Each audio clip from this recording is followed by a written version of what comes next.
All right, good people, we're going to get this meeting started. And so welcome to people in the public gallery and councillors to the ordinary meeting of council 24th of September 2025. People online.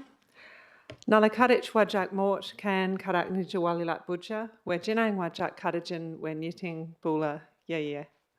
We acknowledge the Whadjuk people as the traditional owners of the Greater Fremantle Walyalup area, and we recognise that their cultural and heritage beliefs are still important today. The meeting tonight is being recorded and streamed live online. While all care is taken to maintain privacy, visitors in the public gallery and members of the public submitting a question may be captured in the recording. Attendance, apologies and leaves of absence. We have an apology from Councillor Doug Thompson. And there's Aidan Mang. Good. Thought we'd seen you. Applications for leaves of absence. Do we have any of those tonight? No. All good. Are there any disclosures of interest by members in relation to tonight's agenda? Councillor Sullivan. Thank you. I have my perennial financial interest in the confidential item relating to the emerging issues report because one of the addresses mentioned in that report relates to a property that's owned in part by a person who happens to also own a cottage at Donnelly River where I am an owner. So it's a financial conflict of interest, and I'll leave the chamber. Thanks, Councillor Sullivan. Are there any other disclosures of interest in relation to the agenda? Okie doke. All right, there are no responses to previous public questions taken on notice, so we'll go to public question time. I have two people listed with general questions and statements, and then everyone else I have listed is here in relation to an item. So what we usually do, particularly with planning items, is we give you the opportunity to speak just before that item, particularly where we might have questions of a proponent in terms of design, various other things. If you can't stay, then we'd encourage you to say something during public question time. And in terms of the order of the agenda, I've got probably the most people here for item number 5. So we will start with item number 5, which is the Gilbert Fraser irrigation renewal, and then we'll go back to the agenda order. So that goes then to South Terrace, Snook Crescent, and then Scott Street. So that's the order in which we will do things. So if you'd prefer to speak at the start of the meeting, you're welcome to do that. Otherwise, I encourage you to wait around for the item as it comes up. So general questions. First person I've got listed is Sky Atherton. Sky, if you'd like to come up to the microphone there, you've got 3 minutes, and you might hear a little noise coming up to 3 minutes just to remind you that we're getting close to the end of the 3 minutes. Over to you. Thanks, Sky. Good evening, Mayor, councillors and members of the public. My name is Sky and I'm a 14-year-old resident of South Fremantle. Over the past 3 years, I've been campaigning to see the reinstatement of the Fremantle Cat Bus service that was unfortunately cancelled in October 2023. As part of my campaign, I've written to many relevant government representatives, and now I appeal to you, the Fremantle Council, who are elected by the people of Fremantle to implement essential services and infrastructure such as the Cat Bus for our community. How is it that the services in Perth, Joondalup and Scarborough that ran parallel with the value of the CAT facilities in Fremantle have not been jeopardised but rather upgraded? Across the 4 weeks of Premier Roger Cook's Summer of Free Public Transport plan, there was over 6.2 million smart rider boardings on public transport, which is a 40% increase from the previous year. This is evidence that free transport encourages people to use public transport, of which the CAT is a viable option.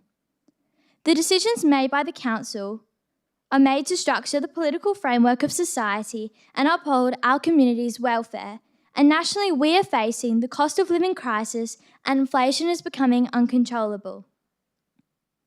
Shouldn't simple investments such as the CAT be the first steps taken to secure a stable economic future? Not only does it reduce expenditure for those commuting within the coastal ward, but also supports the financial state of local businesses by encouraging customers to hop on, hop off within Fremantle.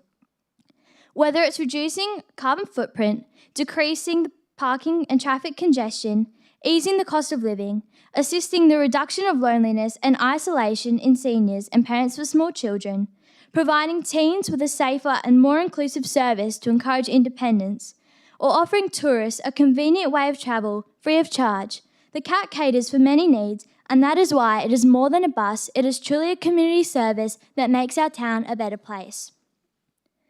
We promote that the best solutions to climate change are based around supporting the ideology that instrumental rationality is a primary focus of addressing problems, often at the expense of nature and human dignity.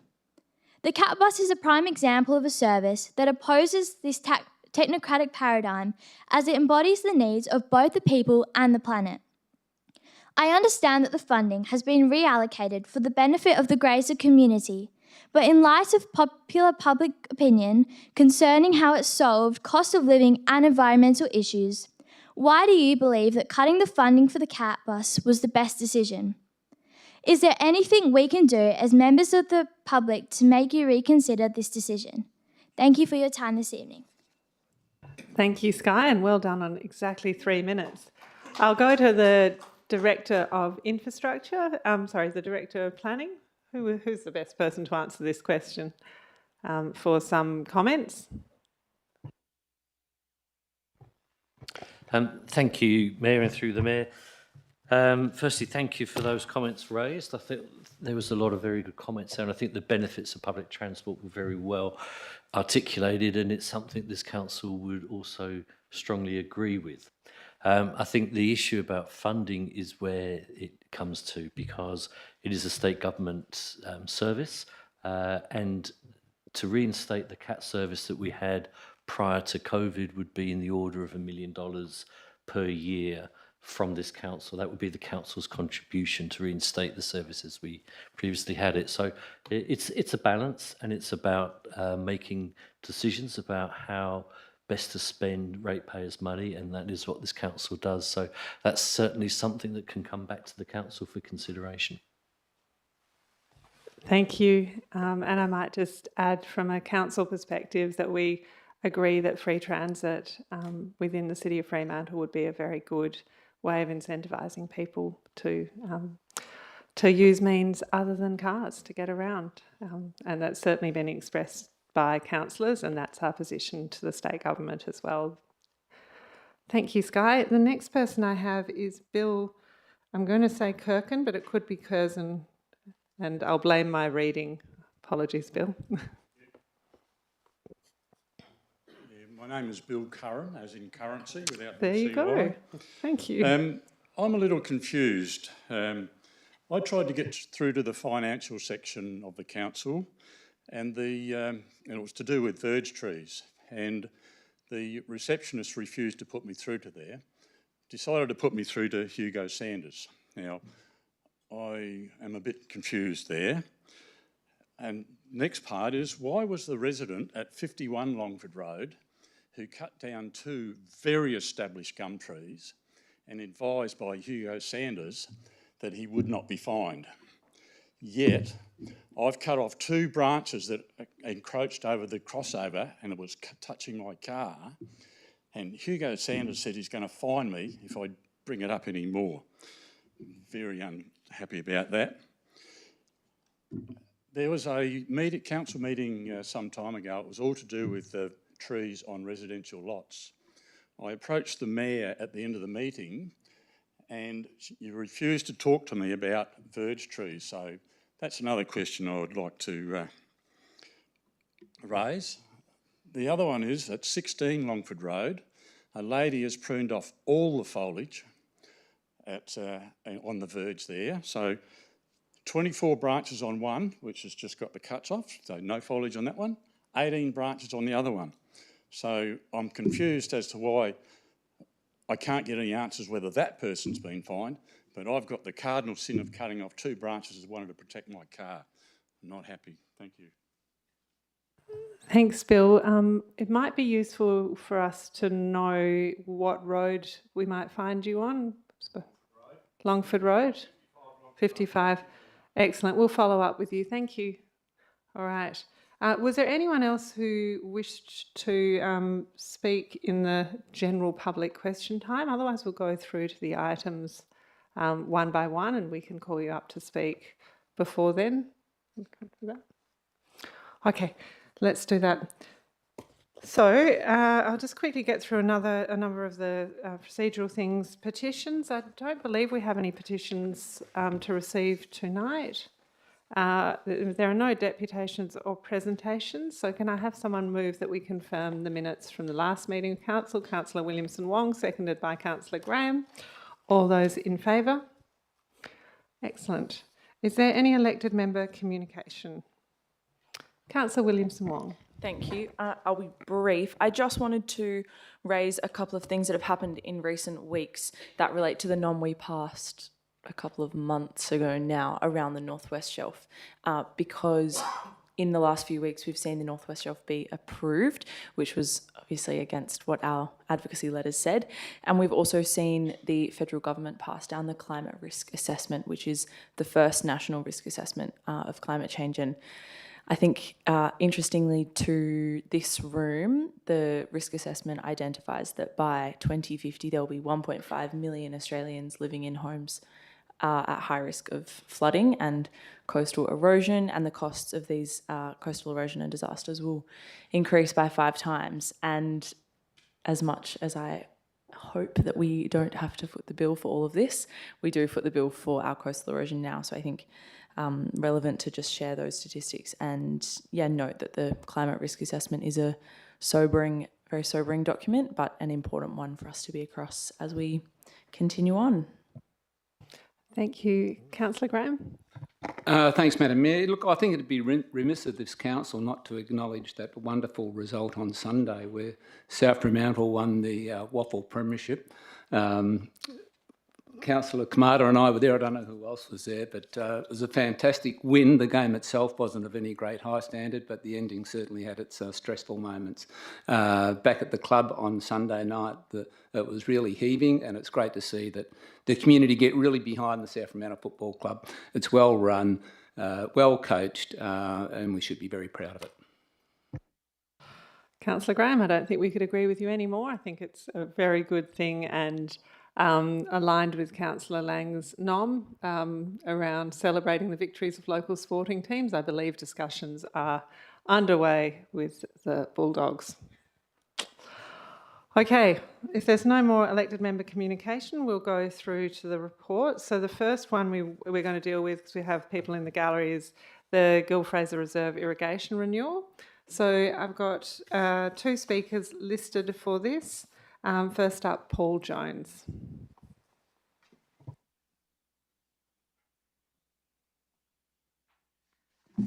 Good evening. Thank you. Yeah, so this is a response to the petition we sent to council, and our ward member Ingrid submitted it. And I think it's an item on your agenda here, C2509/5. So a couple of responses to that. First, on the consultation, it says a letter dropped to residents in the immediate area informing, I live there and I didn't get a letter drop. Kate got one and sent it to me, and I've checked up in the street. Now, it's about 50% of the people didn't get the letter drop, so that's a falsehood. And this whole petition is about consultation. There's a number of options being put forward, and they refer extensively to the Conservation Management Plan. The issues there in relation to that are that the Conservation Management Plans identifies this area where you're going to put the tank as a significant area.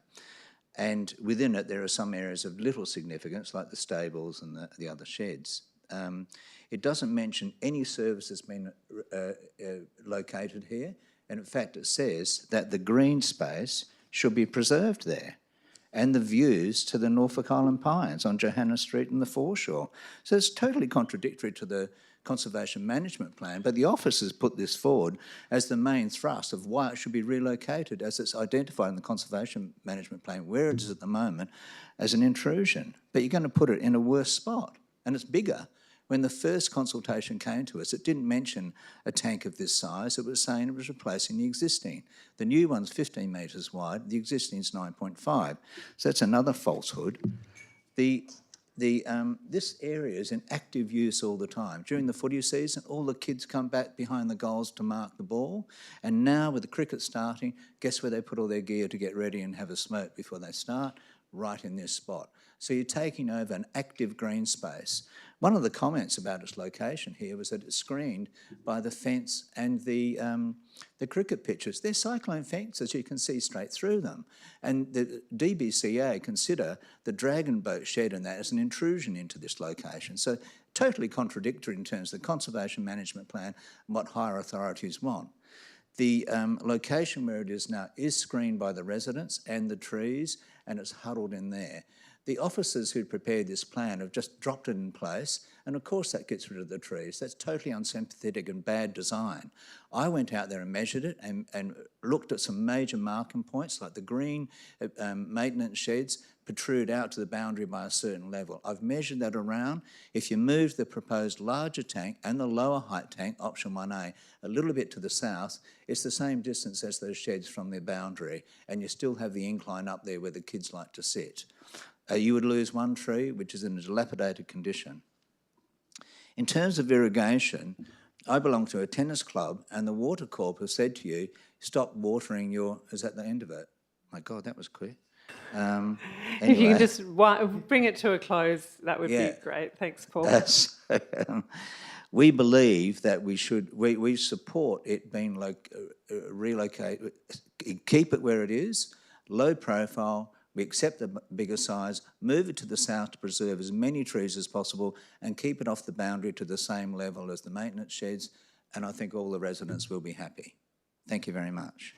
Thanks, Paul. And I'll ask Kate to come up, Kate Lindsay, and then we might see if there's any officer comment, or we might leave it for debate. I should have got first on Paul's notes of bits that he didn't finish. Pass the baton. I'm here to support what Paul said, and also just to talk about the conservation outcomes that were mentioned in the letter, saying that it would enhance conservation outcomes. I've spoke to so many people in the area who had no idea the tank was there, and it's couched as being an eyesore next to the grandstand. It's couched as being invasive on that space, but it is within the trees, it's within buildings, and it's going to be stuck out like a big silhouette in the middle of nowhere, the place that it's proposed to be. And that's really what we felt. Most people had no idea and had to come back to me and say, oh, I see what you mean about where it was. Thank you. Thanks, Kate. If there are no further speakers from the gallery, we'll get into the item. Do we have a mover for this item? Councillor Van Dawson, and a seconder, Councillor Moughlin. Councillor Van Dawson, there were a few questions there that you could kick off with, or you could lead us into debate. Yeah, sure. Thank you. Thank you for Paul, and thank you for the presenters coming tonight and giving your views. So, as everyone's aware, this is a result of a petition from the community, following what was deemed to be poor consultation on this matter. And whilst it seems quite a simple proposal in moving some required service infrastructure at the Oval, there is a strong community feel around it, and it sort of talks to how important this public open space and community space is for our community, and also the heritage values of the place, I think, which, yeah, it's important to me that we retain and protect those as well. So the community, the amenity of the area, as well as the heritage values associated with the place. So we were at an event last night, and just a few questions came up. There was a lot of discussion about the tank. There's a lot of interest in this. I did just have one question for the officers, just to clarify, and I do appreciate really appreciate your reporting. It's excellent, and it sort of does cover it off, but just wanted to clarify that the proposed new tank does need to be larger. So I just clarify the reasons for the need for the larger tank, and also, is there any opportunity to potentially, if we left it in the existing place and it was a larger tank, could we potentially move it a little bit to address some of the things that Paul raised, like just like on the it talks about we lose a lot of trees, I think, in the reporting, or several trees. Could we potentially just make sure that if we left it there, we could really look at what's there and make sure it's nestled in as much as possible? Thanks. All right, I'll ask the manager to respond to that. Sorry, thank you through the chair. So in terms of the tank size, the existing tank's sort of undersized to service a reserve of this size. So the watering schedule doesn't actually match up what's required for the turf there. This leads to, there's a couple of issues with that. One is that through summer we end up sort of underwatering certain areas, and we do actually have a higher renovation and turf replacement program on this reserve, just due to the volume of irrigation going on, and that's based around some of the sporting club requirements. And it also has no redundancy in the tank in terms of if we have a system outage, we actually end up skipping watering as well. So it's actually not suited to the size of the reserve. To actually develop the tank size, we went back with a consultant and we developed a hydrozoning plan, which essentially looked at the reserve and looked at the area, I suppose, of higher service, which is where we want to irrigate to a higher level, so the playing field. And then outside of that is a lower level of irrigation, so we have a lot much more control over the reserve and we can irrigate exactly where we need to. And then the tank size was developed off that brief by a consultant, so that's how we landed up on the increased tank sizing. It's also got some smart monitoring in the system as well, so the reason we have a tank is we're diluting saline groundwater down to a level with scheme water that's acceptable for irrigation, and we've got some smart monitoring systems which help us to do that a lot more effectively and efficiently, so the water we're putting on the reserve is suitable for that purpose. We don't have that level of control now. In terms of the location, we can definitely have a look at how we site that if the decision is to put it back in that location. There are some limitations as well around the construction of the tank, so it's not just the exact footprint of the tank that will be disturbed during construction. There is a construction zone around that as well, so there are impacts on tree protection zones through the construction process as well, just through the build methodology of it. All right, are there other questions to the manager? Well, Yes. we've got Ryan up. Thank you.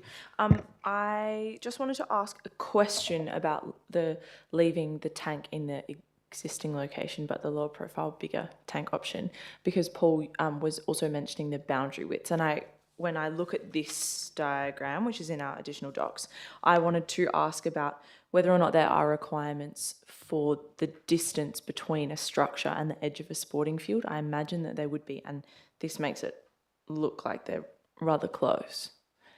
Is that something that's being considered, and does it comply with any requirements? Yeah, thank you through the chair. There are requirements to have suitable runoff zones. It's typically 5 metres that you keep built infrastructure away from the edge of a playing field. I would need to seek additional information as to how close we are to that 5 metres.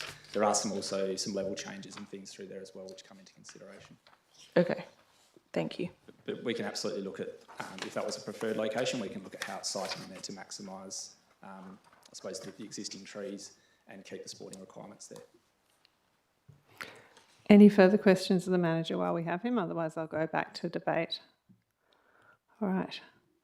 On the item then? Thanks. Councillor Van Dawson, Yes. did you have an amendment?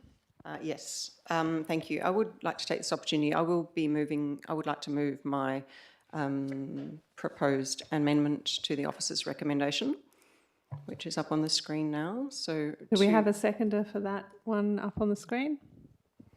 Councillor Archibald? Thank you. So that would be to endorse tank option 1A in the existing location, which would be the low profile option. So the reasons I'm proposing this amendment is just looking at, so I think this matter is really, it's a question of landscape design as well as the heritage protection. And I think there's clearly different views. I really do appreciate the officers reporting on this and can understand how they got there, and based on the existing conservation management plan. But I read it a different way.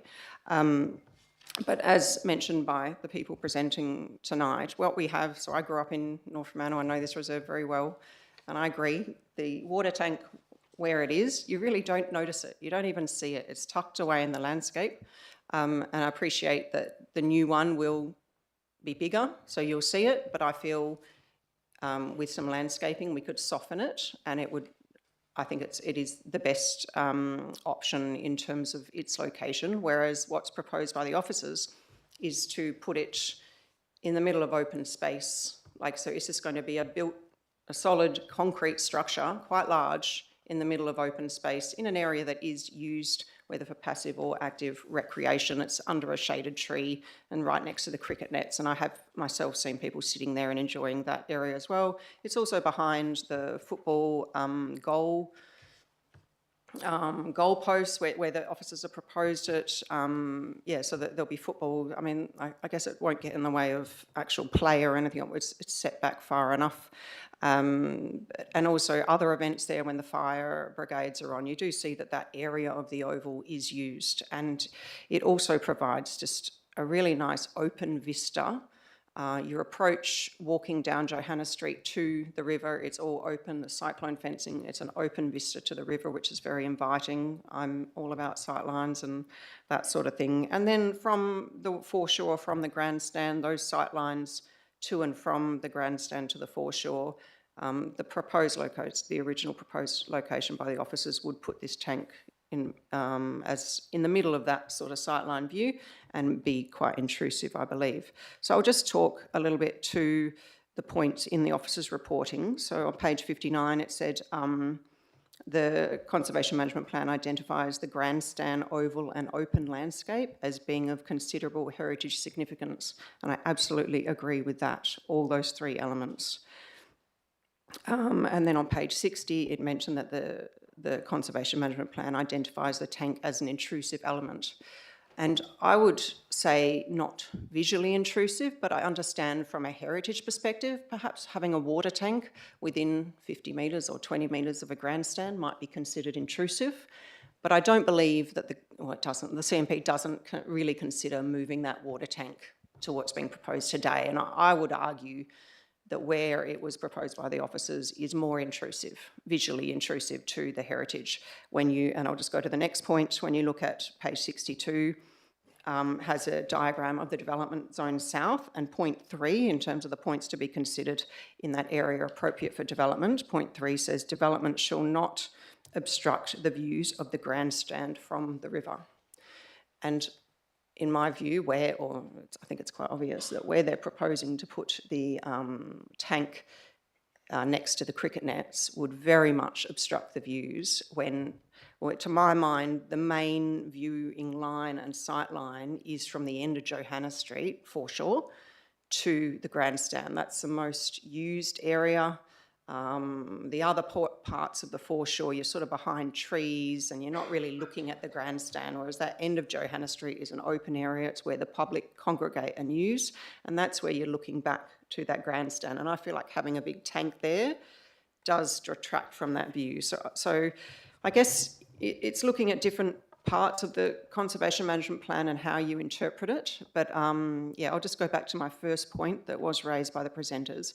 And where the tank is, you really don't even see it. A lot of people didn't even know it was there. It's just very subtly tucked away. It's painted green and just sort of sits in the landscape. So I do think it's not as imposing on the visual amenity of the space. And I believe with landscaping and design and appropriate siting in that location, that we could manage, we would still maintain the heritage significance of the grandstand, the oval and the open space. I believe that to be the best option to achieve those outcomes that the Conservation Management Plan seeks to achieve.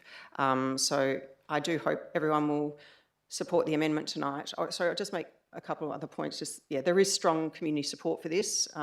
People I've spoken to, quite a lot of people, lived in the community many years, and the key sort of community members that I speak to all support retaining in the existing location.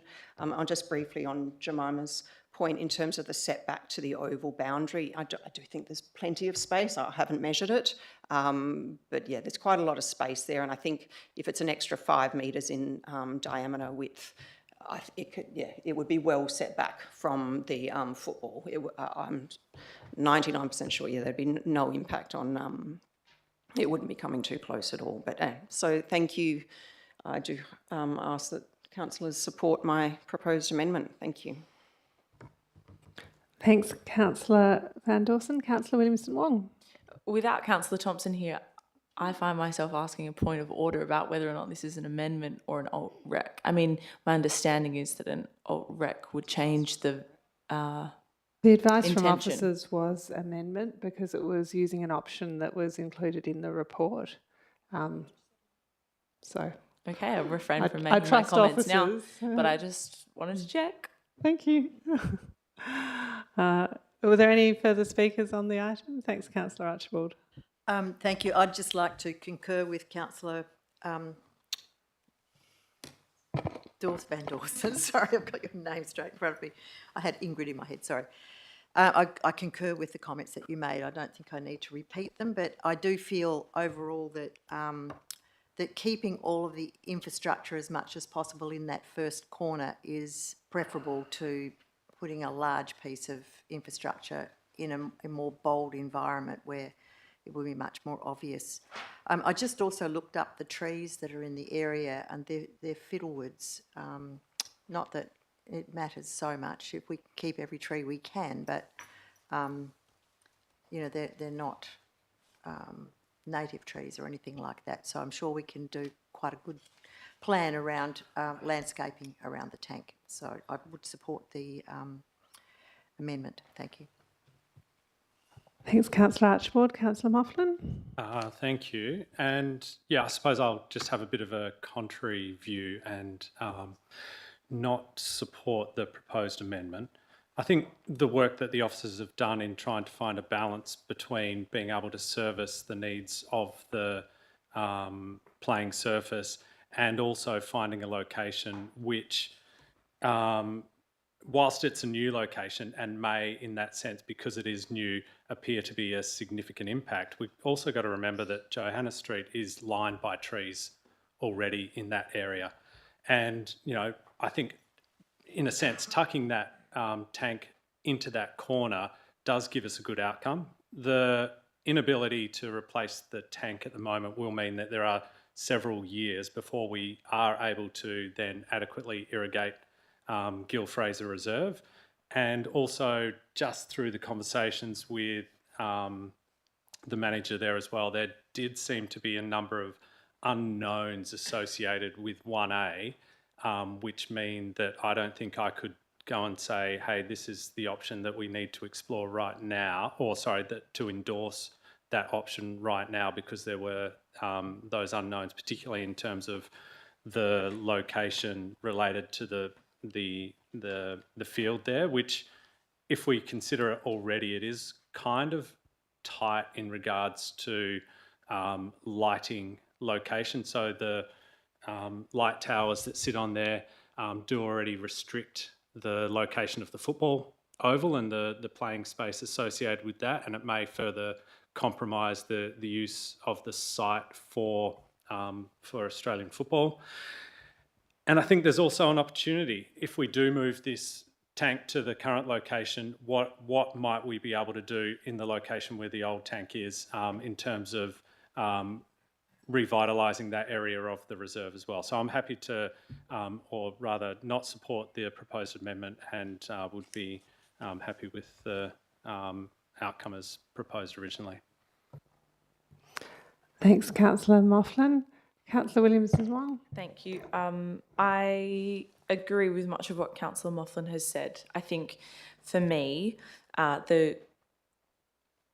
because Johanna Street is also lined with trees, and while it is a green space that the new tank is proposed to sit in, it's not necessarily in the middle of a huge park. It is tucked in between a fence, which I 100% understand is a see-through fence. However, when you go down Johanna Street, the trees and the cars, I believe, means that the officers have done a good job to understand where this might work for the space. And I did also, I guess for me, while we are trying to find the best place for this tank to be visually, and understanding that it's not ideal to have a tank probably on a reserve at all, but this is the position we're in, how I found it interesting in the report that the report talks about the timing variances between the options. If we proceed with replacing the tank where it is, it would mean that we are unable to do this work until next year in winter, which means that the possibility of the reserve not being sufficiently watered this sport season is also a risk, and it's important that our sport reserves are watered so that they can continue to be active uses.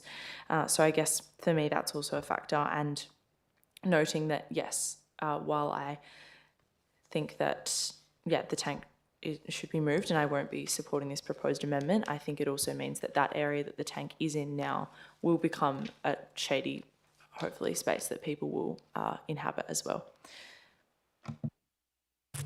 Thanks, Councillor Williamson-Wong. Anyone else on the amendment? Do you have a question, Councillor Archibald? It's just a question, if I could. The comment was made by Councillor Moughlin that there were issues surrounding the use of the location that's suggested in this amendment. What I understand correctly, that if this went through, the staff would look at it, and if it was a problematic thing, that it would be brought back. I mean, we're not saying that it's a do or die option here. It's, you know, if it seriously isn't going to work, then we need to know. So could I just get some advice on that? Thanks. So I think the question is, if the amendment were to proceed and it were to be seen as not being a viable option by officers, would it come back to council? Yeah, could you? Thank you. Thanks, through the chair. On page 70 of the agenda, officers have actually recommended this as a preferred option if council weren't in support of the option that we recommended in the officers. So this one would actually work, unless this was changed and set back further or there were any other changes. Essentially, this one would work okay, and it wouldn't have to come back. All right, I am going to support the amendment. I have walked around, thought long and hard, and I did ask one question of staff, which is, can we paint it? Because in all the graphics it's seen as a big concrete grey thing, and I suspect it might look a little bit better if it were not a big concrete grey thing. And apparently, yes, we can, if the community wants to do that. I believe that is the case. Yeah, thank you. So I'll support the amendment. I do agree with what Councillor Van Dorson's saying about that kind of walk down to the river there and being able to see through that fence. It does have some sort of value, and I want to preserve that. I do think it will be more visually obtrusive in the keeping it where it is in the new configuration, but I'm hopeful that with some planting and with some paint we might be able to do something about that. So I'll support the amendment. Councillor Lorver? Yeah, I guess I should. Well, I kind of also agree with the question from Councillor Williamson-Wong about amendment versus alternate recommendation. I think we would have gotten to this point anyways. So it being outcome focused, I think we'll get an outcome regardless whether it was an alt-rec or an amendment. But I also agree with points raised by Councillor Van Dorsen, and we'll be supporting this amendment to keep the tank in the same location. I think it'll be a good outcome, and it's recommended by officers as the backup, so I'll be supporting it. Thanks. Councillor Kamada? Yeah, I wasn't going to say anything, but I've played a lot of footy and cricket down at Gil Fraser over the years, and I've never noticed that tank in that position, where the existing location.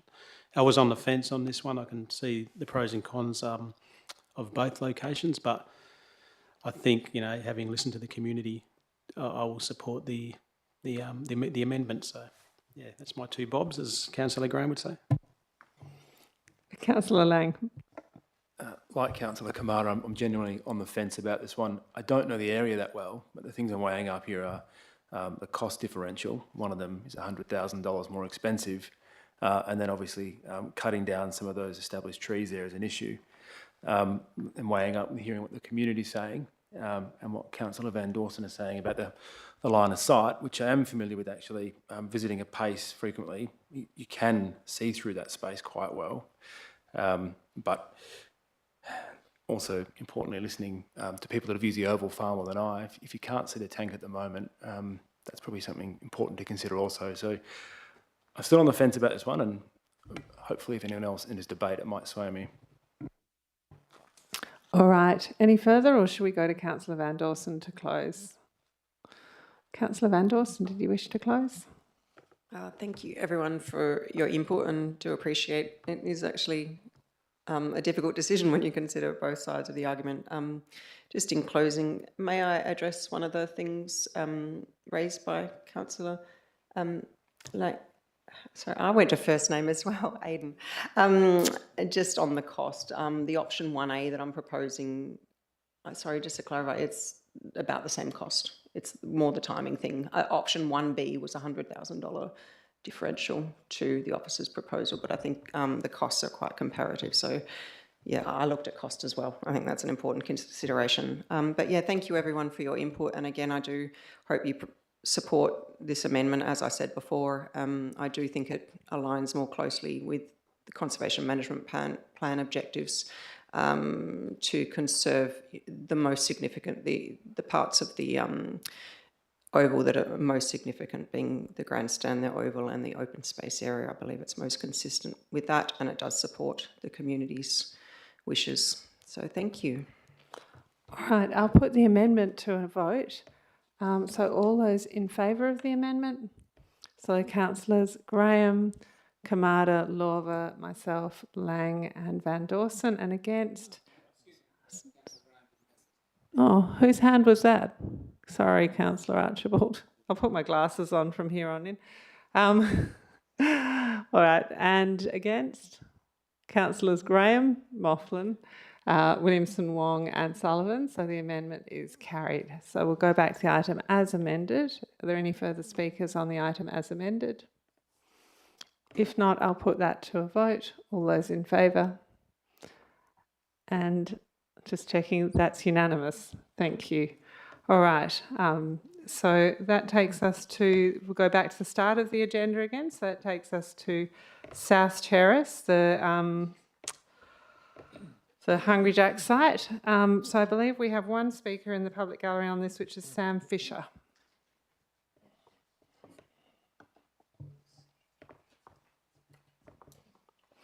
Thanks. Thank you, Mayor. Thank you, councillors. So I thought it was important that I flew over from freezing cold Melbourne to sunny Fremantle today to speak on behalf of the developer and also the occupier, being Signature Hospitality Group. I run the development team there, and just wanted to give some insight to the entire team tonight in the panel, because I know that there's probably a bit of fatigue for everyone here that's been involved all over the journey.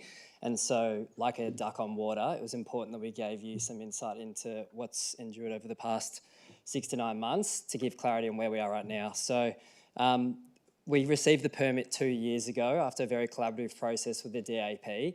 And after receiving that, because Signature are not developers, it was important that we partnered with a local developer. And what became abundantly clear is that with cost of construction and the macro factors, it just didn't make commercial sense to develop it. But with our belief in Fremantle and with our belief in the precincts, we wanted to continue and endure through. So we decided to go ahead and develop the site ourselves. So there is no development commerciality in this. This is purely on the basis of the business and hospitality profitability that we're delivering it.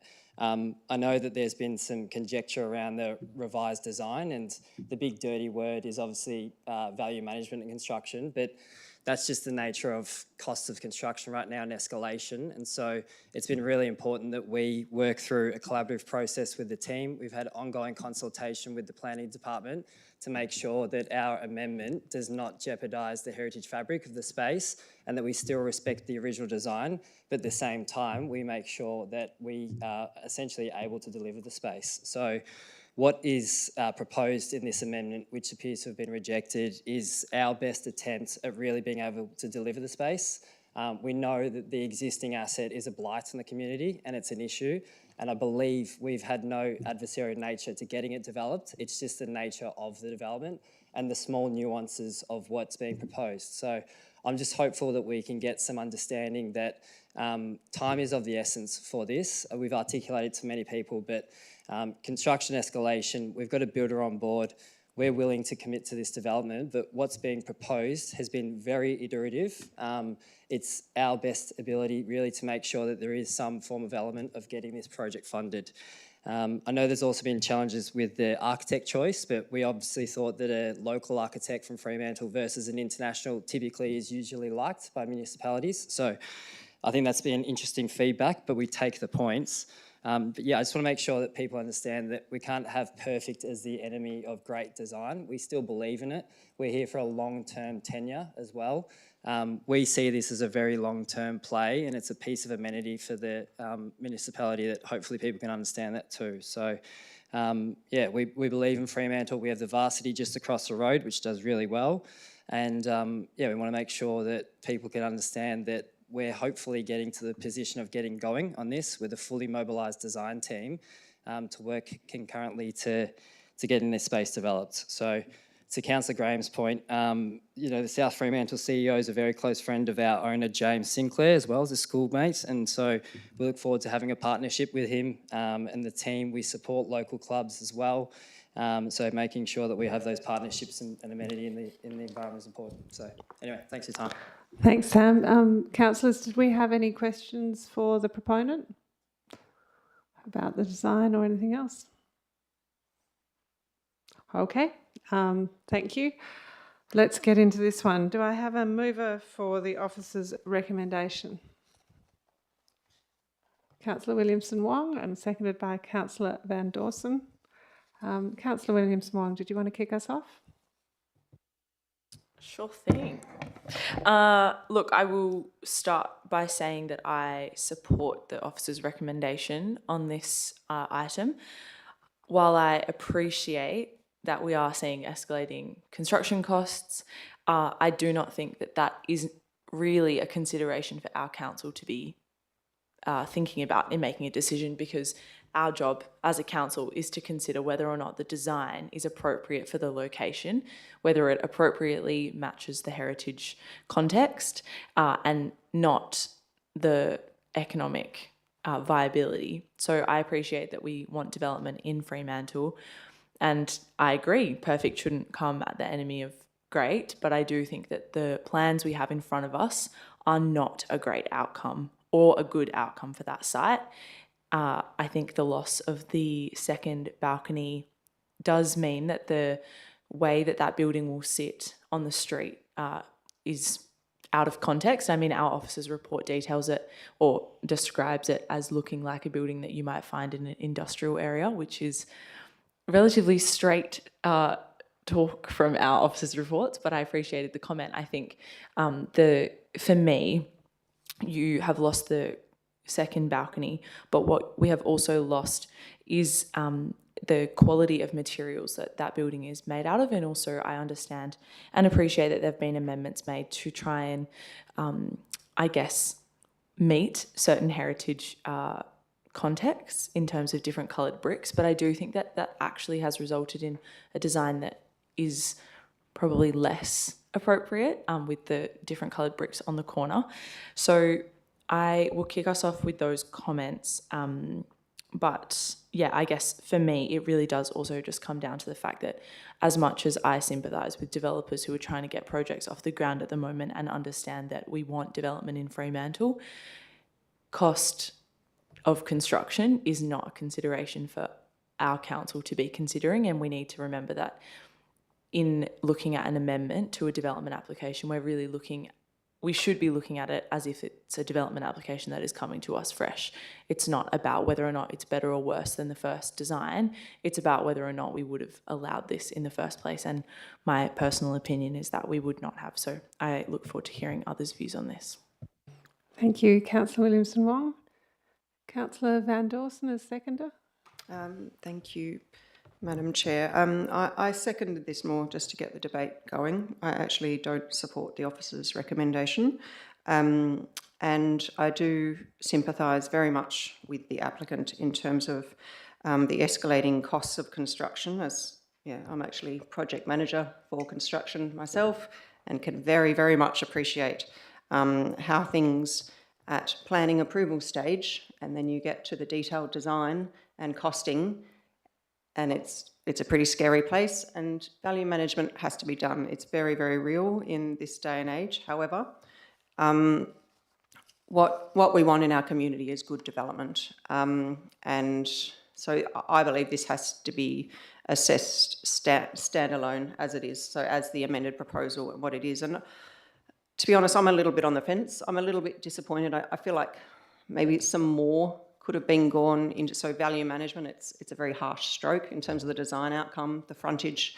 You've had a good go at it, which I can totally understand, to make something viable, feasible, and it all stack up financially. I really do understand that. But my preference would be to, if Councillor Sullivan chooses to move his alternative motion to defer it, just to have another look at particularly the design elements, if that would be possible, which I think Andrew will speak more to, but just on the front, the fenestration, and also even the bricks and everything. I don't object to losing the front veranda. That would have been very, very nice, and the original design was nicer. We can all appreciate that. And that's certainly covered in the report, and it was a little bit of my concern in some of the comments in the report, was just, it all seemed, a lot of it seemed to be focused on what could have been, and that's the original approval, whereas I think we do just need to look at what's proposed as is, and Councillor Williamson Wong doesn't support what's proposed as is and doesn't think it's good enough. But so I just think you're nearly there, and so I'd like to give you the opportunity to have another look at it. But yeah, that's where I'm at right now. All right, councillors, do you have other speakers on this one? Councillor Graham. Yeah, I'll get myself out of the road now, I think, on all of it. Look, I agree with Councillor Williamson Wong. I mean, we cannot just take construction costs as a reason not to develop, because if we do that, there'll be nothing developed. I mean, construction costs, whether they're here or in Willagee or in Sydney, they're all expensive. So we really do, if we want something to be activated here,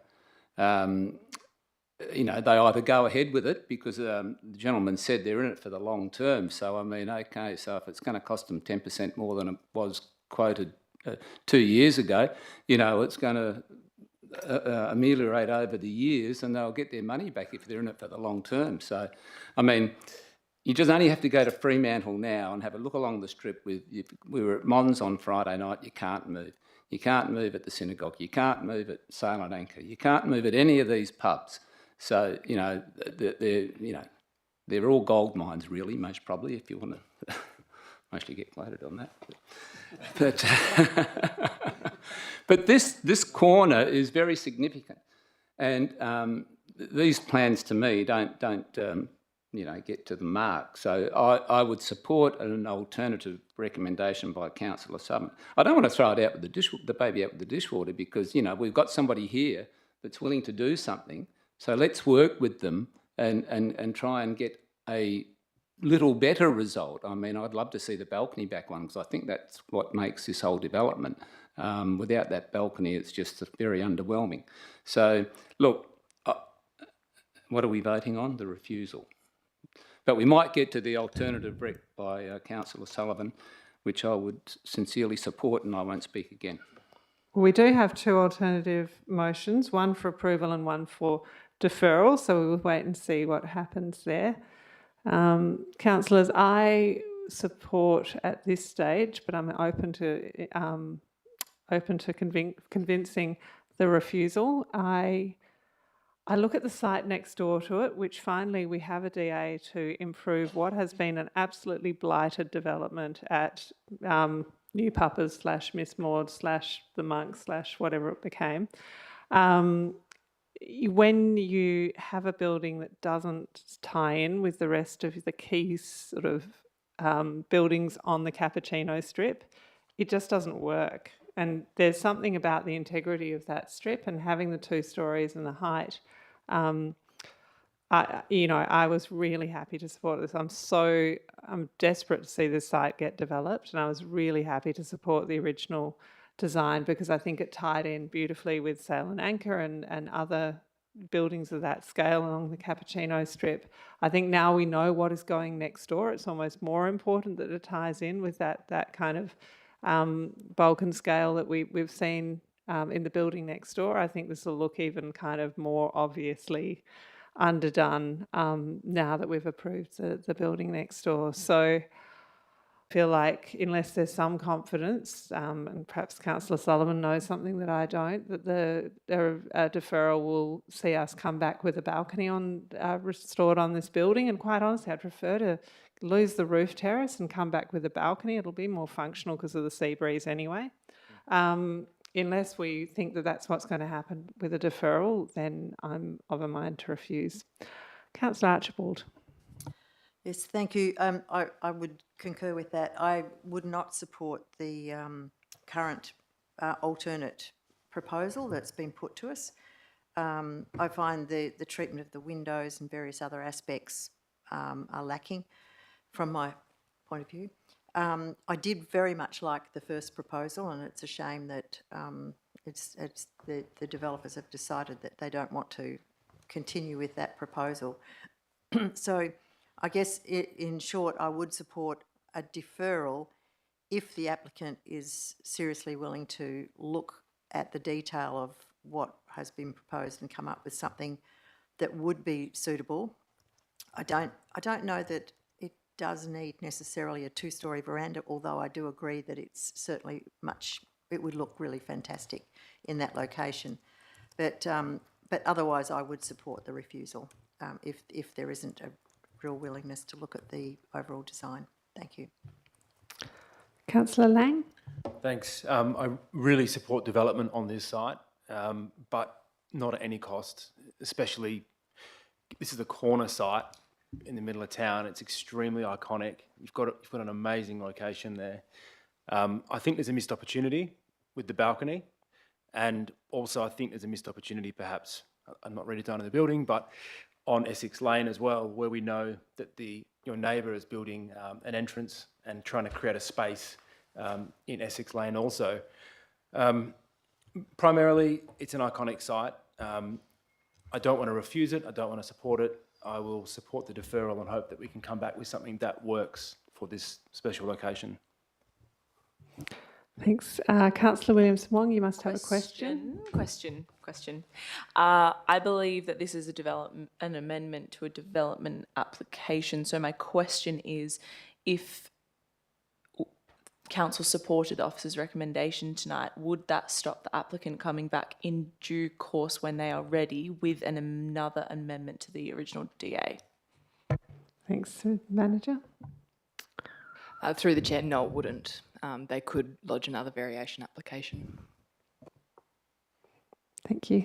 Councillor Lorber? Yeah, I was going to ask a very similar question, so thank you, Councillor Williams-Wong. Perhaps it might be cleaner just to have them come back with a new application, but I believe, like many others have said tonight, that we got this right the first time. This is an iconic site, so I'd be happy to go with a deferral if that is moved, and if that is not supported, I would be in support of the officer's recommendation. All right. Councillor Sullivan. I'm assuming everyone's had their say because because obviously having submitted two possible alt recs, I very much needed to hear what my colleagues thought, because I guess my original thought process was for an alt rec for an approval. It would seem, based on the conversations tonight, that that's unlikely to get up. The reason I originally thought the approval was appropriate was a couple of reasons. The first is that I totally agree that the cost issue is not a planning consideration.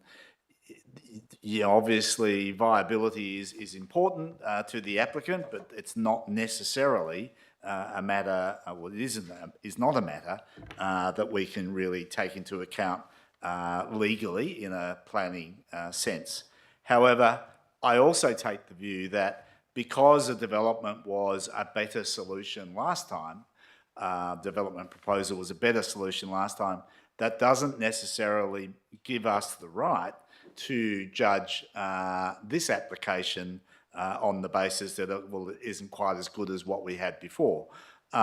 We have to judge this application on the basis of does it pass the threshold test, whatever that is determined to be. The officers have said the threshold test is not passed. It's up to us to make that decision. I felt that while, particularly reading the design panel's comments, that a lot of their comments were actually trying to compare it to the original application, and that they were very much kind of saying, well, it was better before, why can't we have that? And they were also talking very much about if you could just tweak this and tweak that, it would be better. But I wasn't necessarily getting the sense that if this had been the original application, that it would necessarily been refused outright. The heritage argument is certainly a little bit stronger, I guess, in the report, and I respect that. But I also respect the fact that these sites have been empty or with inadequate buildings for an incredibly long time. It's not like the Miss Maud's building and the Hungry Jack's building replaced something that was of any substance. A car yard, from memory, a burger barn, low scale, almost vacant sites. Councillor Graham will probably tell me afterwards exactly what was there, but it wasn't very much. But also, everyone's talking about, we want a two-storey veranda, etc. Well, I could be wrong. Has happened once. Where Old Papa's was, that building, my recollection is it only ever had a single-storey veranda on that building. Other of the heritage buildings have a two-storey veranda. But my understanding was the building in the same street block, the only remaining heritage building, only had a single-storey veranda. And if you look over the road at Metro's, it has essentially a single-storey space physically. I mean, it has a deck on top of the porch, if you like, and it has a glass roof over the top. But it doesn't read as a two-storey veranda. Only the Sail and Anchor has that, and the other buildings in that area don't. And of course, the TAFE never had a veranda at all. So this notion that, it's got to have a two-storey veranda is, I think, a wish rather than a planning requirement. But I do agree that the overall articulation that is in front of us is not great. It could be significantly better, but is that a requirement to pass that threshold test, or is the threshold test already passed? And my sense was on a small site, it's not a big site compared to particularly the building next door. And I would hasten to add the building next door is a fairly, comparatively brutal building as well, the proposed building. And it doesn't have a two-storey veranda. It only has awnings, and the awnings that it proposed on the Pod Hotel are probably less bold than this one, because the ones on the adjoining building are an awning that emphasises the two entrance points, either end of the building, and a bit of a canopy over the remaining of it. The reality is that section of the street is going to rely on some very good treescaping rather than the buildings that are going to go back in there. They will be better than what is there now, but they won't be, they're not going to be world architectural class, but that's not the threshold. So for me, I would actually be happy to approve it tonight with, I guess some disappointment, but accepting that it is a workable solution in that environment. But clearly, that's not the mood of the room. I certainly don't want to see a refusal. I think I'd like to suggest, because I think my motion is really a procedural motion, not an alt-rec, but I can be proven wrong. It is a deferral, and a deferral is a procedural motion. Procedural motion. Yeah, so the moment I move it, we can't... We might let Councillor Mofflin speak before. Yeah, okay. So if you want to allow me to move that later... I will. Yep. Councillor Mofflin? Oh, sorry, I'll just finish before I say that. Good. Before I do that, because I don't really want to talk on it a second time. If you're of the mind that the proposal needs some tweaking, I think a deferral is appropriate.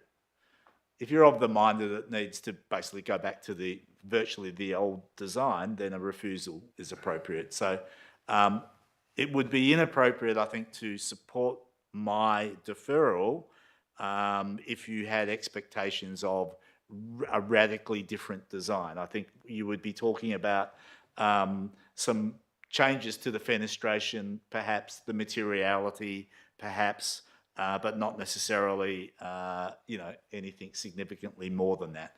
The last thing I wanted to say is that we talk about the two-storey veranda and how that kind of, in a way, covered up all possibilities of an inadequate building on that corner. And I agree. But the other thing is that verandas are relatively easy structures to build now or later. And a development that goes ahead and is profitable could quite easily come back with a two-storey veranda in a very short period of time. A development that doesn't go ahead isn't going to build a two-storey veranda anytime soon. So, sometimes these things take a while to get to the best solution, and that you need to allow the acceptable to go ahead before the perfect is delivered. Councillor Mofflin. Thank you. I might have been a bit slow coming to this, and just as Councillor Sullivan started speaking, I realised I most probably had that thought that you had already had, that what are we actually considering here? The change from the building or the building itself? And I think Councillor Sullivan's absolutely right that we're maybe looking at the original design and saying we prefer that, not the merits or thereof of the proposed changes to that site and what the ultimate outcome would be. And that if that had come to us however long ago when the first development came to us, would we have been willing to accept it? And I think there would have been a pretty darn good chance that we would have accepted that, because we want that site to be developed. And is it a horrendous outcome? I don't think it's a horrendous outcome. Is it a perfect outcome? No, it's not. But I don't think we would ever get a perfect outcome there on that site. For me, and to pick up a point, that Councillor Archibald said, I don't think we can actually read the mind of what the developer is able to do with the site and what they might be able to do. It is taking a bit of a chance if we do defer it to hope, and from their listening to the conversations here in the room tonight, that they understand the sentiment of what we would like to be able to see, and whether they're willing to come to that point. But I think even when it does, if this was deferred and it did come back to council, it would need to be evaluated as on its own merits and as a standalone proposal, not what we were hoping for it to be. One point that I was reminded of tonight, though, is that whatever we defer, if something is deferred this evening, it's coming back to what could look like a very different council in the future, and we should be mindful of whether that's an outcome, that whether this site does or doesn't get developed in the future because of decisions that are made tonight as well. The sense in the room is that the deferral is preferred, but just counselling to ourselves that the outcome needs to be evaluated on its own merits. Councillor Williamson-Wong, I think you might have a question. Or am I allowed to close? Oh, yeah. Yes. Unless there's a deferral. But it wasn't moved first. It's true. Has everyone finished Well, speaking? if we're following point of order. Well, no, I mean, I think it's fair to say that Councillor Sullivan did ask, in order to let Councillor Mofflin speak, whether he could suspend speaking in order to let everyone else speak. So I will go back to Councillor Sullivan and give him the option. Thank you, Mayor for starting. I will move my procedural motion, which is the deferral motion. Thank you. And do we have a seconder? Councillor Lang. And I'll put that one to a vote. All those in favour?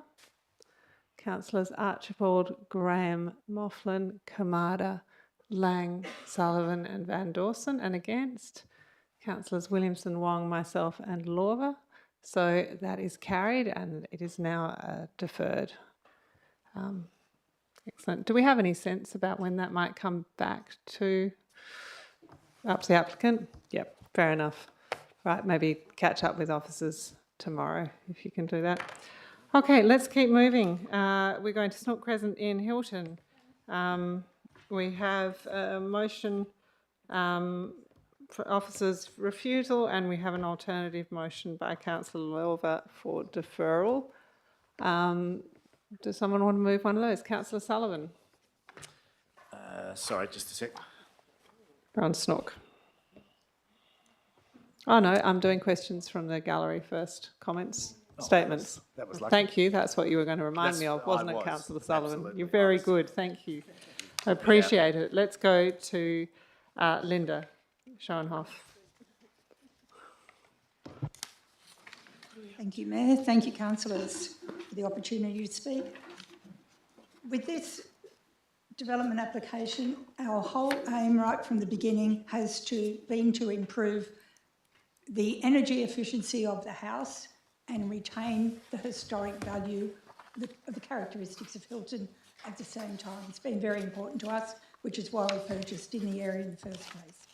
At present, the house has no interaction with the neighbourhood and our proposed small deck out the front would address this, and our neighbours also have supported us very generously with our plans. The non-original cladding, front steps, windows, both in material and size, already have a negative impact on the streetscape, and we plan to comply with replacing these items using modern or repurposed materials in the character. We don't wish to extend further at the rear to allow for future infill, not for us, but as the council encourages, maybe somebody else further down the track. So the house will remain virtually identical to its original footprint in size and in form. This has been a very difficult exercise for us to plan for when looking at some of the recent renovations in the area that dramatically changed the way they look when viewed from the street, and setbacks have also been reduced. Windows have been changed to French doors or removed completely. We've had to look hard to find a house with the original window placement and size. Harwood Street in particular has two recent renovations that not only changed the form but also have had a major impact on the streetscape. Snook Crescent House had a recent change in 2019 by an extension to the front that has encroached upon the setback and changed the form of the original house. So really, any extension will change the form of any building. Yesterday, we put our heads together and had another look again at our plans, and we came up with an option to retain the original feature windows at the front by changing the proposed double front door to a single front door, half glazed, with a window next to it, as per the situation now, and around the corner, the window next to it in a similar size to what there is now. So if you look at it from the street, that would retain the future windows and in the same position. It's just that one of them would be a door, but it would be made to look similar to what is there now. The bottom part could be cladded in weatherboard or whatever finish that we're allowed to do. So it would be in the same position as the windows are now. So that would be retaining the feature windows. So we feel overall this would be a positive change to the current streetscape. Thank you. Thank you. Councillors, did anyone have any questions from the applicant or the applicant? All right. Thank you, Linda. Okay. Councillors, Councillor Sullivan, did you... Your light's on. Oh, sorry. That's all right. Councillor Lawford, did you wish to move this one or the alternative? Or yep.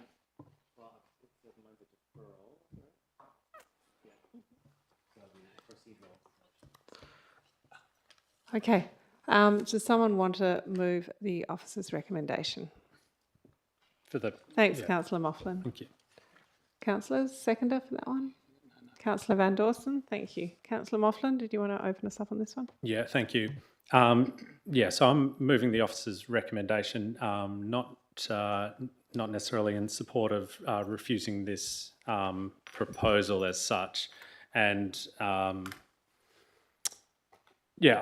to take this back, the proposed development is absolutely an improvement on what is existing on that house at the moment. And for those who know the site and or have looked at the images, as described by the owners, the cladding that had been installed and the changes that were made eons ago certainly makes it an interesting feature on Snook Crescent. And that part of Snook Crescent is an area where is most probably one of the best examples of Hilton homes that have been retained and improved. And I think really this one does stand out as a site that does look very different and is stuck in a different period.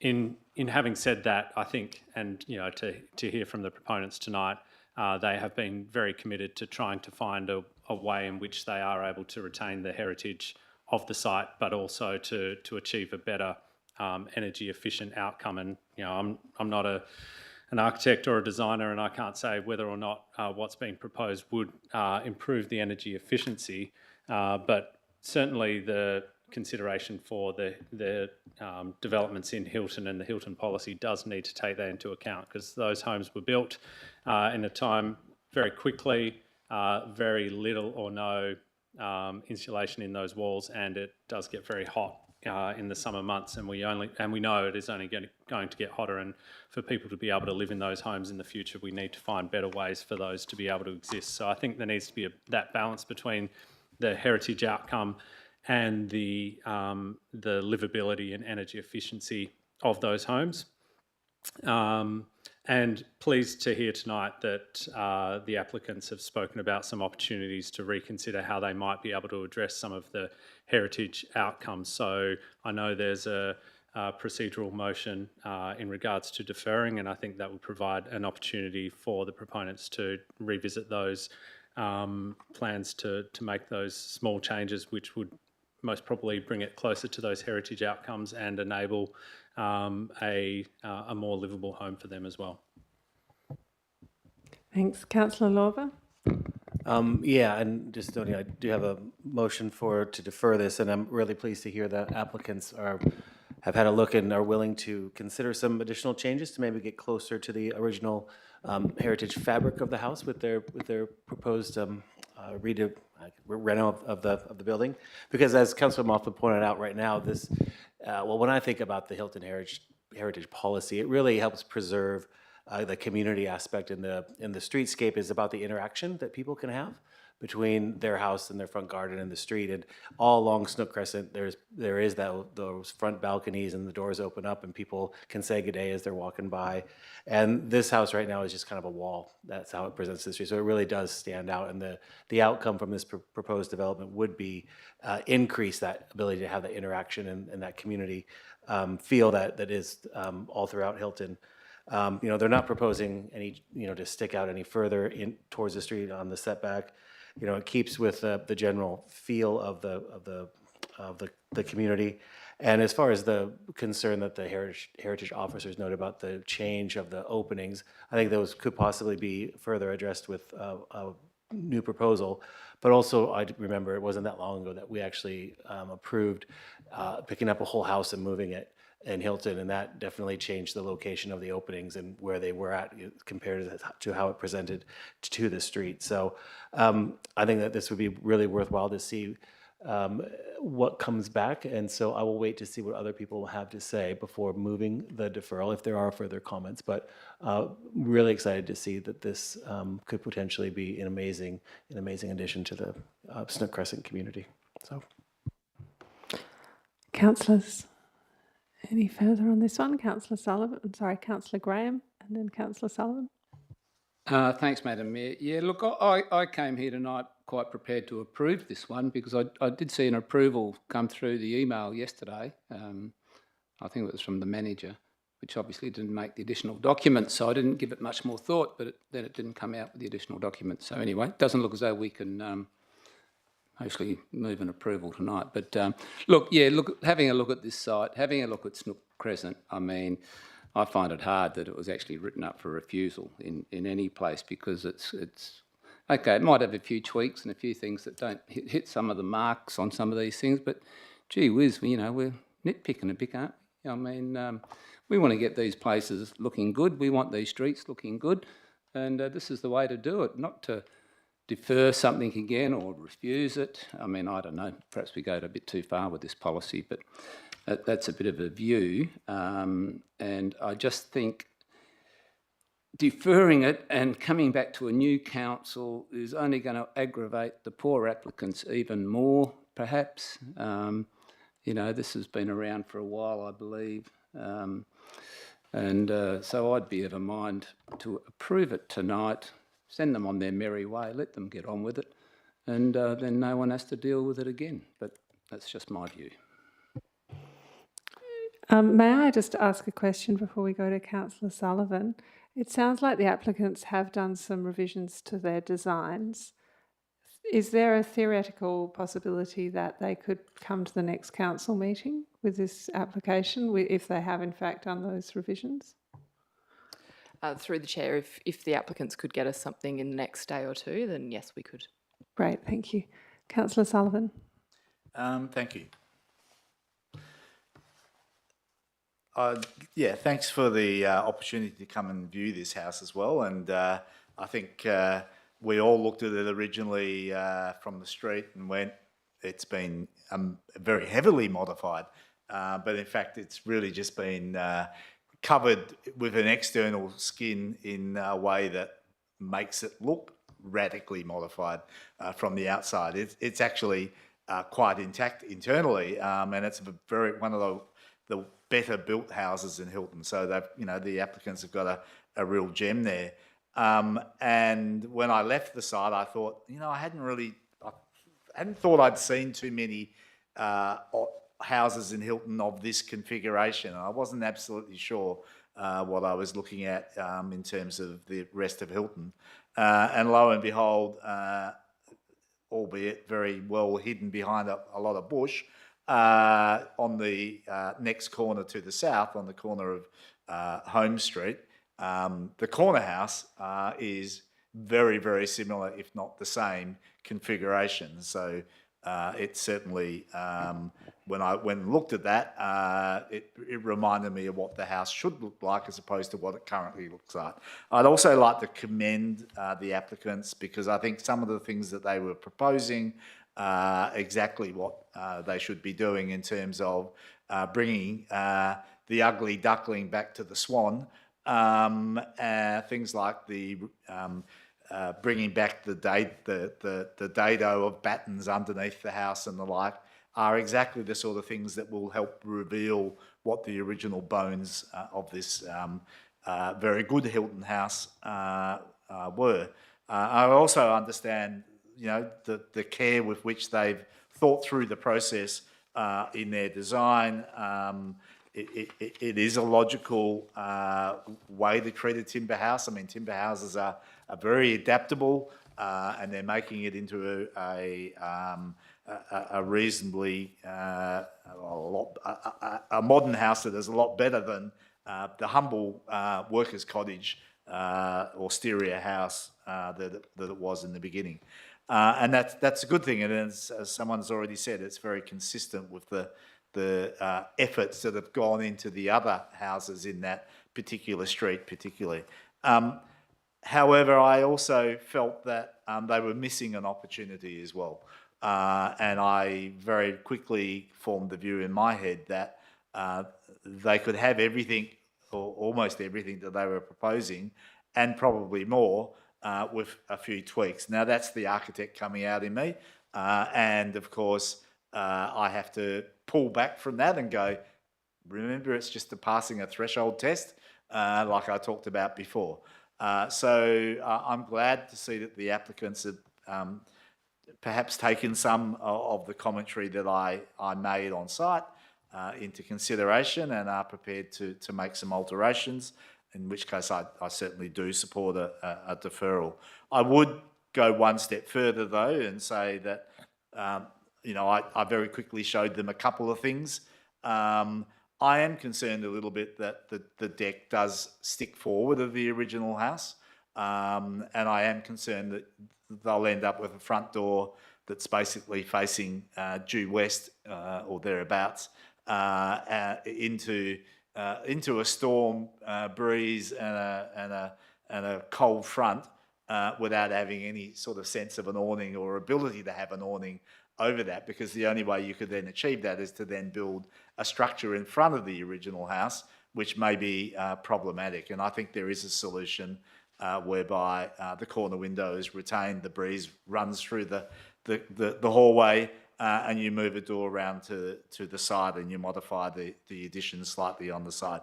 That's really up to the applicant as to whether they want to come back with that. I think the version that modifies it a little bit is probably going to be a significant improvement on what the officers had recommended as a refusal. So it will probably pass the threshold test for me, but I do think there is an even better version. Thanks, Councillor Sullivan. Councillor Van Dawson. So just a question first, or perhaps a couple for clarification.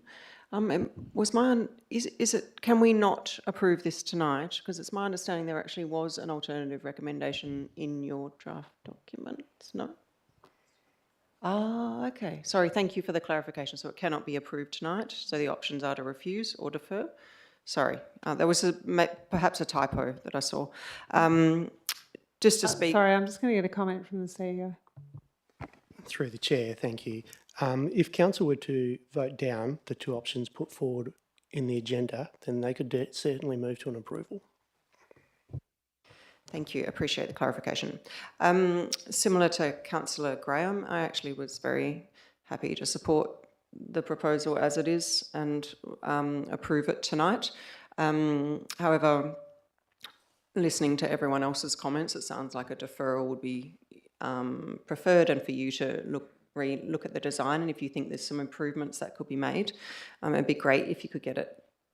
If you could get it to us for the next council meeting, we'd just save a lot of time, and it'd be great to bring it to the same council. But yes, I have no objection to the development, and would support a deferral as well. Thank you.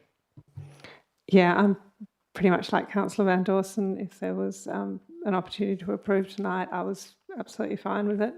But I mean, it does sound like there's some minor modifications that possibly have already been drawn up.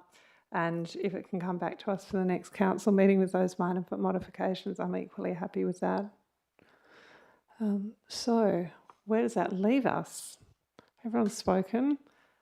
Councillor Lorver? Yeah, I'd like to move the procedural motion to defer this to the next council meeting, please. And I won't. Seconded by Councillor Lang. And I won't speak to it. I think we covered it. All right, I'll put the procedural motion to a vote. All those in favour? And that seems to be unanimous. All right, easy done. Took a long time to get to where we are, but I think the reasoning was clear.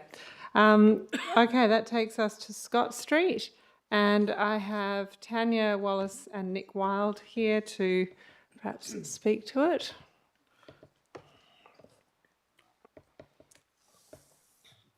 G'day everyone. Our proposal is located on Scott Street, number 19. It's close to Wild Bakery. It's after dinner time. And close to South Terrace. Parking around there, particularly for local residents, is a bit of a extreme sport. And as such, my clients are sort of looking to develop off-street parking in the form of a double carport. So we designed something that was at the front of their property. During the design phase, we thought it'd be a good opportunity to create a small storage building behind the carport, given that it's important to understand the site. The house is situated a long way back from the street. It's also substantially higher than the street level as well. So this storage room would be largely built or constructed beneath grade or beneath natural ground level. We put this into planning. We were advised that the planning officer basically said that everything was okay with it. However, the Heritage Department didn't like this storage room. They felt it would impact on the visual connection between the street and the existing heritage listed house. They advised us that if we were to divide this storage room in half, like lessen it by half, they would consider supporting it. However, my clients and I, we kind of felt that this probably wasn't going to achieve much. And as such, we were happy to take it to council. All of this is probably best demonstrated in these perspective drawings that I hope you all have. Or We do have them, yeah, thanks, Great. Nick. This image B, for some reason, I've numbered them back to front, but image B shows our proposal. And the other drawing here shows what it would look like if we varied it to be compliant with what the heritage request. And as you can sort of see, if you particularly focus on the existing house, there's not a lot of difference between the two in terms of its visual impact from the street. So in light of that, we felt, we'll just keep our proposal as it is. We also felt that, by altering or lessening that storage room by half, it would compromise its functionality for my clients. And yeah, we look forward to your consideration. Thank you. Thanks, Nick. Councillors, did anyone have any questions for the applicants? Nope. All right. We have an officer's recommendation for refusal. We have an alternative motion for approval. Would someone like to move something? Councillor Sullivan? I'll move my alternative motion. Thank you. We've got a seconder, Councillor Lang. All right. Did you wish to speak on it?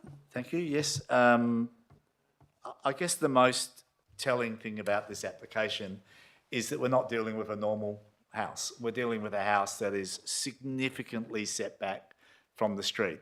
And so the sense of compliance with the streetscape policy kind of feels a little bit weird in the sense. You could virtually build a whole significant house in front of this house and no one would know the old house was sort of back there. And there are plenty of examples in South Fremantle and Fremantle where old houses that were built way back from the street still exist in their sort of isolated environment, and some of them are absolutely charming. I mean, they're amazing little finds that you get to see. There is an example in Atfield Street that I was very well aware of. There's a couple of two-storey grand houses and another single-storey house that are set right back from the street, and one of them has a large double garage quite close to the street, and yet you can look around those structures up those old houses. It doesn't really, the fact that the garage is right down at the front doesn't really impact on the streetscape because the streetscape is actually just landscape. And that's what this house was like as well. My recollection, having door knocked it about 4 times over the years, is that there was literally a jungle between the street and the house for a very, very long time. And it was a journey and a little bit more packed lunch kind of journey to get from the street up through the gate, up the stairs to the front door of the house. And when you got there, you weren't even sure that that was, you know, where the journey was going to end. So the notion of streetscape really isn't a strong one in relation to this particular house. But then you also take into consideration the houses either side, not necessarily 3 houses either side and 3 in the other direction, but certainly if you're going west, the streetscape completely deteriorates and disappears, if you like, on the westward journey. And on the eastward journey, it's at least another house or so before you get to a couple of older houses, and then you get to a whole bunch of new ones that are all different scales and sizes and setbacks and the like. So on that basis, I really wasn't all that concerned about the carport, and I think the drawings show, particularly the perspectives, that have been brought forward, show that actually, now that the garden's been removed, that you're actually going to get a significant view of the house, even with the carport structures built. The element, I mean, the officers are sort of saying that, well, we're comfortable with this carport structure coming quite close to the street, but we're worried about the actual storage area, which is tucked in the ground behind it, was the next level of, well, that doesn't make any sense either. So the most significant structural element is the carport roof coming well forward, and whether or not there was just a retaining wall there behind it, or a retaining wall that kind of is a little bit taller and has a garage door in it so that you can have a workshop pushed into the ground, again, really just seemed to be almost the inconsequential part of the application. And so on that basis, I felt that an approval was far more appropriate, and I'm very happy to move that way. Thanks, Councillor Sullivan. Councillor Williamson-Wong. Thank you. I agree with most of what Councillor Sullivan said. No, all of it. I think, yeah, when my notes say we've just talked about a unique house in Hilton, and this is really no different. I walk up and down Scott Street at least once a day, and 19 Scott Street is a very unique house in the fact that it is set so far back, but also that the site typology is so high. The level is so much higher than the footpath. And I think also the other thing you notice when you walk down Scott Street is that not only is the whole street covered in cars, as Nick pointed out, probably due to Wild Bakery opening, and also just as has happened on Chester Street, all of the kids who have grown up in that area and all the families, all of the children now drive big cars.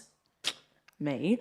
So there are many, many cars all over Scott and Chester. But what you also notice is that there are many, many double garages. So as Councillor Sullivan pointed out, to the west, they have a double garage, which is arguably a worse heritage outcome. And similarly, on the northern side, there's also a double garage. And even further up on Scott Street, we've had the fence that we recently this year had to ask them to take the panels out because they have a double garage at the front of their house that was approved, and there's a warehouse kind of house where there's 3 or 4 cars out the front. It's a very unique streetscape, and I think that the design put forward will allow actually a far greater look into this beautiful house that you haven't been able to see. I basically didn't know what it looked like for my whole life until it recently, the front got cleared. So I'm very happy to support the proposed alternative motion by Councillor Sullivan. Thanks. Councillor Lorber. Yeah, I just want to thank the applicants for inviting us around, and appreciated having a look to see this amazing house that you guys have renovated, and in full support of this alternate recommendation to approve, because I do believe it's going to enhance the site. It's going to actually provide some arguably even some more visibility, because it is a little bit lower of a roof, and the functionality is important, and having an extra bit of storage underground on the street, I think is at the street level is actually going to be great. So I'm in full support of this alternate recommendation, and I thank Councillor Sullivan for bringing it forward. Thanks, councillors. If we've got no further speakers, I think we might put this one to a vote. So all those in favour of the alternative motion, and that looks to be unanimous. Excellent, so that's your approval tonight. Thank you. Councillors, going to the remainder of the agenda, are there any other items that people wished to speak on? Give you a minute to look. Councillor Solomon, I'm aware we're going to pull out the emerging issues report and do that separately. I think everyone else seems to be fine. So we'll move the remainder on block, minus ARMC 25092, the emerging issues report. If that's all right with everyone, do we have a mover for that? Councillor Graham, seconded by Councillor Kamada, and all those in favour? And that's unanimous, and we shall wait for Councillor Sullivan to leave the room.